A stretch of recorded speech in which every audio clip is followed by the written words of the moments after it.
धर्म यात्रा में आप सब लोगन के हर्षिता के प्रणाम। टीवी के सामने बैठ जाई, काहे से कि आज हमने के चलल जाई लक्ष्मी नारायण मंदिर देखे। अगर हम लोगन से पूछी कि ये मंदिर कहाँ बा तो हम जानता नहीं, आप सब लोगन के हाथ खड़ा हो जाई। लेकिन फिर भी हम बता देता नहीं, ये मंदिर बा दिल्ली में। तो चलें, शुरू हो गई धर्म यात्रा। देश की धड़कन दिल्ली, जहाँ कुतुब मीनार है, लाल किला के दीवार है, एहिजा लिखल बा इतिहास के दास्तान। इहमा संसद के कानून से, हुक्मरानों के हुकूमत से, रहनुमाओं के सियासत से तय होखेला मुल्क के तकदीर। जहाँ समाधियन में, मजार में, चर्च में, गुरुद्वारन में, मस्जिद के अजान में, मंदिर के हरिनाम में मिलेला मन की शांति, मन के उजाला।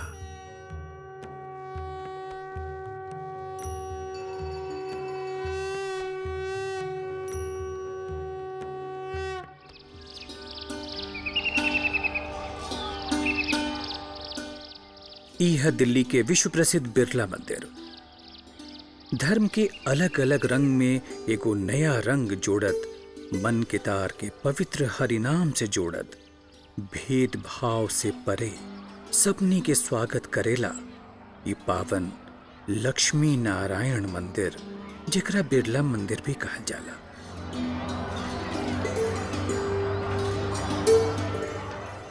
एगो सुंदर कलाकृति के सदृश उपासना स्थल के निर्माण राजा बलदेव दास बिरला ही करवैले रहली। एगो प्रसिद्ध उद्योगपति और महात्मा गांधी के सहयोगी होला के अलावा वो एगो धर्म भीरू व्यक्ति भी रहले।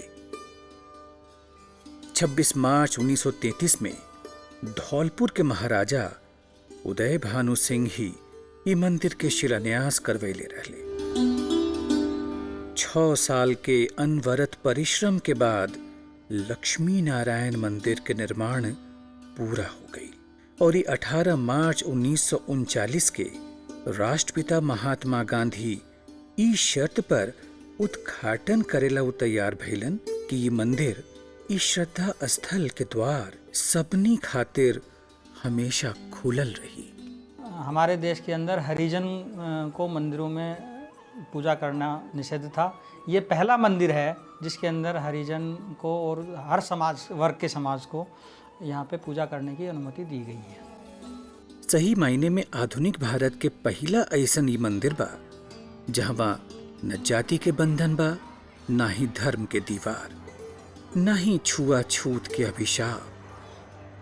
हर केहू इमा अपन आराध्य के समक्ष शीश नवा सकेला। हर कोई के हिवा आपन प्रभु के दर्शन मिलेला। जय जय जय सुरनायक, जन सुखदायक, प्रणतपाल भगवंता, गोद्विज हितकारी, जय असुरारी, सिंधु सुता प्रियकंता। बिरला मंदिर सब लोग खातिर बिना भेदभाव के खुलल रहेला। ये मंदिर दिल्ली के शान भी है और पहचान भी। बिरला मंदिर के दूर से देखला पर ऐसा लगेला कि जैसे उड़ीसा के कोनो मंदिर देख रहल बानी, काहे से कि उड़ीसा के मंदिरन के वास्तुकला के छाप बिरला मंदिर पर नजर आवेला। तो आई एक बार फिर से चलल जाओ बिरला मंदिर के यात्रा पर। विराट भारतीय संस्कृति के प्रतिबिंब है लक्ष्मी नारायण के ये मंदिर। विशाल भारत के अविरल बहत सभ्यता के धार के अपन अंदर समेटले बा ये विशाल काय मंदिर। धर्म, संस्कृति और इतिहास एकर बनावट में जीवंत हो उठल बा। ये मंदिर के सर चंद्र चटर्जी ही डिजाइन कैले रहले। एकर योजना प्राचीन भारतीय शिल्प शास्त्र पर आधारित बा। साथ ही एमे मुगल वास्तुकला और आधुनिकता के तत्व के भी बखूबी समाहित कैल गई बा। उत्तरी भारत के नागर शैली में बनल ई देवालय उड़ीसा के प्राचीन मंदिरन से प्रेरित दिखाई देवेला। गहिरा लाल और पीला रंग के तालमेल, एगो ऊंचा आकाश रेखा और योजना में पूर्णता के सीमा तक संतुलन, ये पूरा आकार के बड़ा ही भव्य और आकर्षक रूप में ढाल देवेला। मुख्य मंदिर के गर्भगृह के ऊपर के शिखर सबसे ऊंचा बा। एकर ऊंचाई 165 फीट बाटे। मंदिर के शिखर के ऊपर के आमलक, कलश और ये ध्वज एकर सीमा के रेखांकित करेला। शिखर में ही एगो औरी छोटा शिखर के आकृति के उपहार एकर वृहदाकार होके के भ्रम पैदा करेला। मुख्य शिखर के दोनों तरफ दूगो छोट सहायक शिखर बा, जवना के ऊंचाई 116 फीट है। प्रवेश द्वार में घुसला पर सामने सीढ़ी बा और ये बाईं तरफ विदेशी पर्यटक खातिर एगो स्वागत कक्ष बनायल गई है। सफेद संगमरमर के सीढ़ी ऊ प्लेटफॉर्म तक ले जाला, जे पर बड़ा ही गौरवपूर्ण ढंग से ये विशाल काय मंदिर के अलग अलग इमारत खड़ा बा। ऊपर पहुंचत ही लक्ष्मी नारायण जी के अत्यंत सुंदर और आकर्षक और दिव्य मूर्ति के दर्शन होला। मंदिर के गर्भगृह वास्तुशास्त्र के अनुसार बनावल गई है। द्वार के घंटा के बजा के श्रद्धालु अपन उपस्थिति दर्ज करावे। द्वार के खंभा पर लागल मंगल मूर्ति हर आवे वाला के स्वागत करेला और ये लक्ष्मी नारायण जी की सेवा में तत्पर दिखाई देवेला। लक्ष्मी नारायण के दहिना ओर दुर्गा मंदिर बा। ई मंदिर के परिक्रमा में भी अनेक मुनि और महापुरुषों के अतिरिक्त योग माया, महाकाली और महासरस्वती के दर्शन होखेला। ई मंदिर के ठीक बाईं तरफ है शिव मंदिर।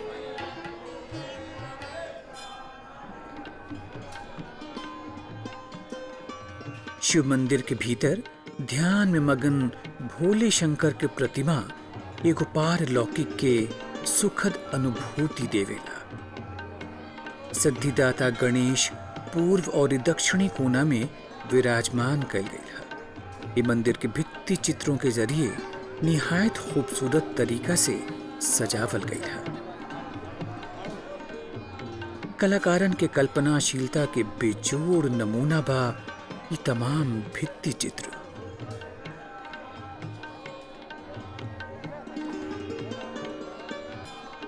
मंदिर के लाजवाब कारीगरी में एक मोती की तरह जड़ल है गीता भवन। निष्काम कर्म के संदेश इनमें ई तरह से समाहित है कि एकरा अंदर पहुंचत ही मन सुकून के दरिया में डूब जाला। सामने सुदर्शन चक्र के साथ ही श्री कृष्ण के दिव्य मूर्त बा। ये मंदिर के बरामदा और ये हॉल महाभारत भित्ति चित्रण से सजावल गई है। उहे शीश महल में एक साथ हजारन कृष्ण के दर्शन के सम्मोहन कथन और ये वचन से परे है यहाँ मौजूद व्यास गद्दी। व्यास गद्दी में दिन भर कथा, प्रवचन एवं भजन कीर्तन होखत रहेला। तालाब से आप मुझे उबा दीजिए, तब वो पुकारता है। तो इसी तरह भगवान शिव कृपा करते हैं और जीव को उसमें से बुला लेते। यही शिव की कृपा है। ये मंदिर के पूर्वोत्तर कोना में हनुमान जी के मंदिर बा। इनका बिना राम कथा और ये महाभारत महाकाव्य अधूरा रह जाए। बाहर मौजूद शेर की मूर्ति आकार में एकदम वास्तविक शेर के प्रतिरूप लगेला और ये सहज ही भक्तन के ध्यान अपना ओर आकर्षित कर लेवेला। एकरा अलावा स्तंभ और दीवारन में वेद और पवित्र ग्रंथन के अमृत वचन अंकित कई गई था। एकर बारीक नक्काशी देख के मन में हैरत होला। नमन हमारा देवनाथ को, नमन हमारा वासुदेव को, नमन हो शंख गदा चक्रधारी को, नमन हमारा देवनाथ को। बिरला मंदिर, जहां भगवान विष्णु और मां लक्ष्मी के संगमरमर से तराशल जीवंत मूर्ति बा। मंदिर के वातावरण में ऐसन लागेला कि साक्षात भगवान लक्ष्मी नारायण के निवास हो। यानी लक्ष्मी नारायण मंदिर के प्रांगण में और भी देवी देवता के मंदिर बा। यहाँ कथा और प्रवचन के भी अच्छा व्यवस्था बा।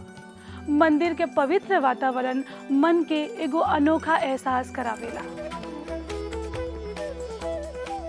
ये मंदिर समर्पित है भगवान लक्ष्मी नारायण मंदिर के, और ये भगवान विष्णु जे सृष्टि के संरक्षक है, और ये समस्त प्रकृति उनकर अधीन बा। यही से मंदिर के पिछला हिस्सा में एक बहुत ही सुंदर वाटिका में कुदरत के खूबसूरत नजारा के फिर से सृजित कइल गइल बा। एमे रहस्यमय गुफा बा, लघु पर्वत बा, सुंदर फव्वारा है, छलछलाती नहर है। पूरा वाटिका बड़ा ही मनोहारी और ही सुरुचिपूर्ण तरीका से बनावल गई है।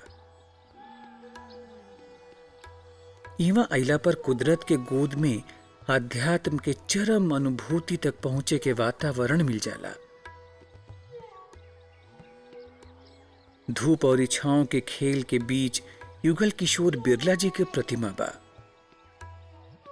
एकरा अलावा भी कई अन्य मूर्ति भी ई वाटिका के शान के शोभा बढ़ावेली। इमा लाल पत्थरन से बनल यज्ञशाला बा।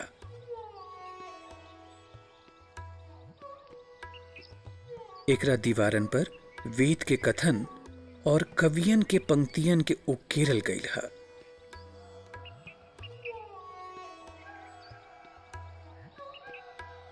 यज्ञशाला के निकट एगो नाट्यशाला भी बा।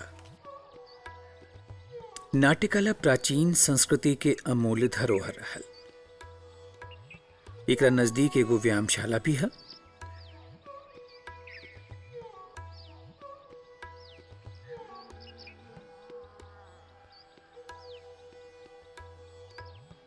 वाटिका निश्चित तौर पर बिरला मंदिर में एगो नया आयाम जोड़ेला। हमके प्रकृति के सुंदरता से परिचित करावेला। इस शांत सौम्य माहौल के अहमियत भी बतावेला। मंदिर परिसर में ही एगो लाइब्रेरी भी बा, जहां धार्मिक साहित्य के अच्छा खासा संग्रह बा। साथ ही यादगार के तौर पर ले जाए खातिर यही परिसर में एगो हस्तशिल्प कलाकृति के विक्रय केंद्र भी बनल बा। ये मंदिर के निर्माण करत समय इहवा आवे वालन दर्शनार्थियन के धार्मिक, आध्यात्मिक और ई व्यवहारिक आवश्यकता के ध्यान में रख के ये सब बनावल गईल है।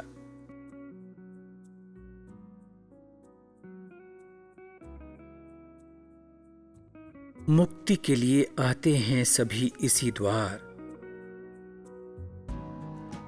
दया निधि तुम हमारे तारनहार। करो दुख दूर, करो हमारा उद्धार।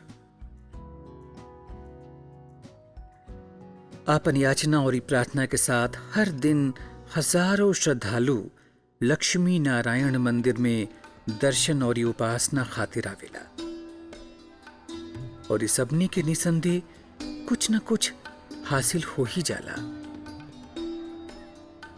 केहू के दुख से मुक्ति मिलेला तो केहू के आध्यात्मिक शांति मिलेला।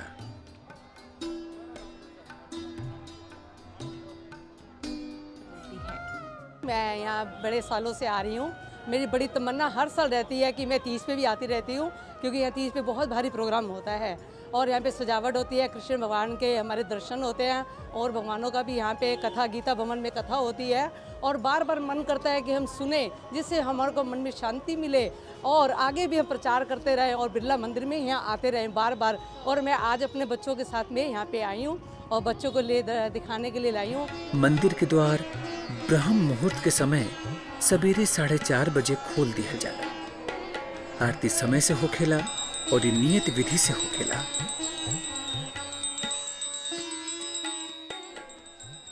एकरा खातिर 16 से 18 पुरोहित के एगो दल मंदिर में हमेशा नियुक्त रहेला।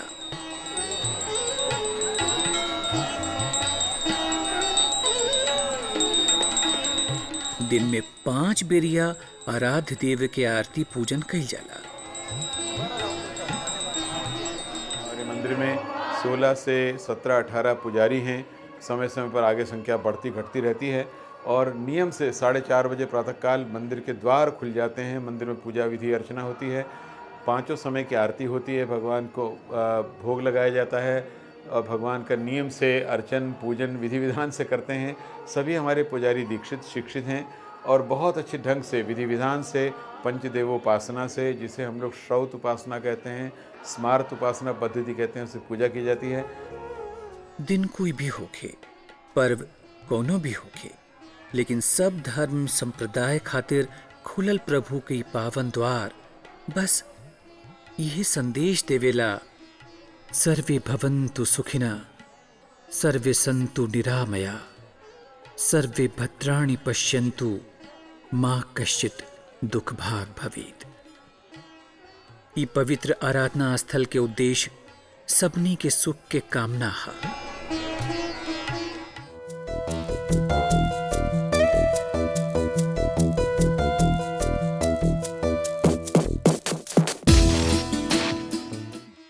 दिल्ली भारत के राजनीतिक राजधानी होखला के साथ संस्कृति के भी महत्वपूर्ण केंद्र बा। यही से देश होखे चाहे विदेश, यहाँ पहुंचला काफी आसान बा। लगभग हर बड़ देश से दिल्ली खातिर सीधा उड़ान बा। साथ ही देश के हर प्रमुख शहरन से भारत के राजधानी हवाई मार्ग से सीधा जुड़ल बा। बात अगर रेल मार्ग के कइल जाए तो हिंदुस्तान के कोनो भी कोना से दिल्ली तक सीधा रेल सेवा उपलब्ध बा। बिरला मंदिर कनॉट प्लेस के निकट मंदिर मार्ग पर स्थित बा। यहाँ से पुरानी दिल्ली रेलवे स्टेशन 6 से 7 किलोमीटर की दूरी पर है और ये नई दिल्ली रेलवे स्टेशन तो एकदम नजदीक के बा।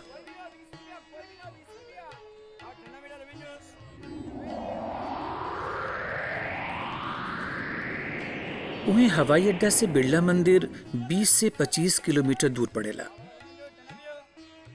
बिरला मंदिर के दर्शनार्थी अगर आला दर्जे के होटल में रुके के चाहिए तो कनॉट प्लेस से बेहतर कुछ नहीं खे। और ये इकोनॉमी होटल के चाह रखे वालन खातिर पहाड़गंज सबसे बेहतर इलाका हुई। वैसे श्रद्धालुओं के रुके के खातिर बिरला मंदिर में भी व्यवस्था कइल गई बा। यहाँ के धर्मशाला में 28 को कमरा बनल है और एगो बड़ हॉल भी बा,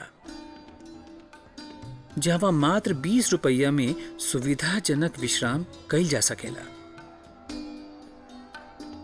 दिल्ली के बिरला मंदिर अपन बनावट, सुंदरता, प्रभाव और मोहकता में सचमुच बिरला बा।